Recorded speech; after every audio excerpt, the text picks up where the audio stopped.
춘천 근화동의 짓담한 민간 임대아파트 시온숲속의 아침뷰 계약서입니다. 최고층이 37층인데 있지도 않은 38층으로 계약이 되어 있습니다. 이 계약서로 중도금 명목의 대출이 1억 원 넘게 이뤄졌습니다.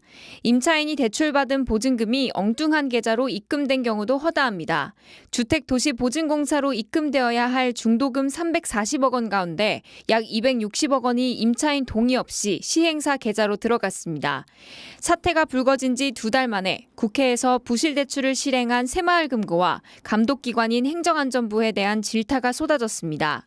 어떻게 뭘로 관리감독을 한 겁니까 도대체? 이 문제 어떻게 해결하실 겁니까? 관련 기관들에서 지금 합동으로 이 문제를 해결하기 위해 지금 수기를 하고 있는 그런 상황입니다. 수사가 진행 중이라는 건데 이미 부실 대출이 일어난 지 3년이나 지나 뒤늦게 대응에 나선 만큼 관리 감독이 부실했다는 지적이 이어졌습니다. 새마을금고의 건전성 확보하기 위해서 관리감독 기능을 제대로 하겠다는 의지를 그냥 꺾는 거예요. 그럴 필요가 없다 이렇게 생각하는 거랑 마찬가지입니다. 이러니까 이 춘천 임대아파트 300억 사기 사건이 발생되는 거 아닙니까? 보증금 피해 임차인들은 새마을금고를 상대로 채무를 없던 일로 해달라는 채무 부존재 소송을 진행 중입니다. 보증금 미납을 수년 동안 방관한 주택도시보증공사를 상대로도 대책을 촉구하고 있지만 아직 뚜렷한 대책은 나오지 않고 있습니다. 새마을금고가 이제 1금 건은 아니잖아요. 네. 그러다 보니까 허그라는 어떤 보증이라는 말이 없었으면 저희가 아마 계약을 안 하시는 분들도 꽤 있었을 거예요. 어디 한 곳 책임지는 기관이 없는 상황에서 내 집 마련의 꿈을 가졌던 임차인들은 보증금 피해를 떠안은 채 기약 없는 시위를 이어가고 있습니다. MBC 뉴스 이송미입니다. 엄벌을 촉구한다. 촉구한다! 촉구한다! 촉구한다! 보증금을 잃게 된 춘천의 민간 임대아파트 입주 예정자들이 기자회견을 열었습니다. 문제가 드러난 건 시공사가 부도 처리된 지난해 10월. 입주가 예정된 318세대는 납부한 보증금 340억여 원을 돌려받기 위해 주택도시보증공사에 연락했습니다. 그런데 보증금의 20%만 돌려줄 수 있다는 답변이 돌아왔습니다.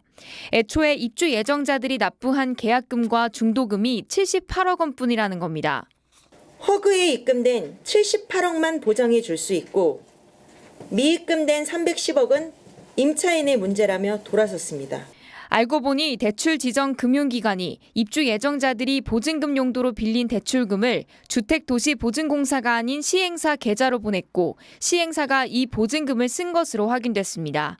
시행사가 임의로 사용한 보증금은 265억 원, 한 세대에 평균 1억 원의 피해를 입게 된 겁니다. 이런 일이 생기는 동안 입주 예정자들은 주택도시보증공사로부터 보증금이 미납됐다는 어떤 공지도 받지 못했다고 호소합니다. 보증금이 입금되는지 안 되는지 전혀 관여하지 않았던 허그 덕분에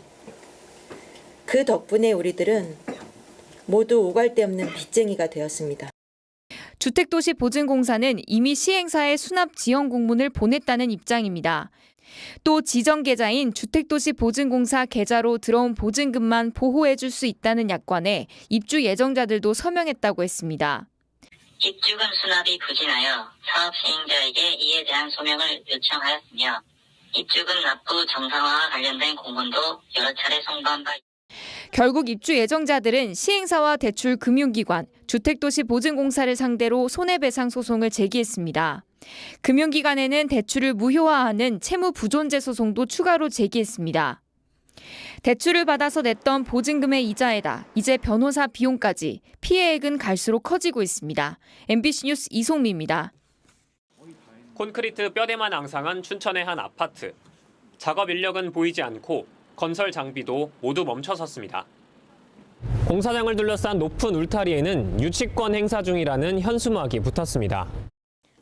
지난해 10월 시공사 부도로 공사가 중단된 318세대 규모 아파트입니다. 시행사도 자금난으로 계약금과 중도금 일부를 주택도시보증공사에 납부하지 않으면서 애꿎은 입주 예정자들만 보증금을 날릴 위기입니다. 한 가구당 4천만 원에서 많게는 억대의 피해가 예상됩니다. 죽을 때까지 그냥 그곳에 살겠다라고 생각하고 실입주자로 계약을 한 겁니다. 이 이후에 앞으로의 삶을 어떻게 그 계획을 세워야 할지 그 알 수가 없는 아니 이런 그 혼란스러운 상황이 됐어요. 춘천의 또 다른 아파트. 5톤 트럭이 정문을 완전히 가로막았고 굴삭기를 비롯한 장비가 입구를 겹겹이 봉쇄하고 있습니다. 이 아파트는 시공사와 시행사 간 공사비 갈등으로 입주 예정자들이 이사를 못한 채 발만 동동 구르고 있습니다. 애가 탄 입주 예정자들은 이사 날짜를 바꿀 수 있는지 이리저리 알아보느라 진땀을 빼고 있습니다. 지금 사는 집이 전세라서 이미 집주인하고 다 얘기가 됐거든요. 그래서 지금 16일 날 방을 빼야 되는 상황인데 걱정이 돼서 왔습니다. 두 아파트 모두 입주 예정자들 피해가 날이 갈수록 커지고 있습니다. 하지만 더 답답한 건 뚜렷한 해결책이 보이지 않는다는 겁니다. 아파트 시공사와 시행사, 민간 사업자들의 자금 문제 때문이라 춘천시를 비롯한 행정기관도 중재 외에는 마땅한 방법이 없습니다. 직접 자금 문제를 해결할 수도 없습니다. 결국 법적 공방이 예상되는데 날이 갈수록 입주민 피해만 더 커질 수밖에 없는 상황입니다. MBC 뉴스 김도균입니다.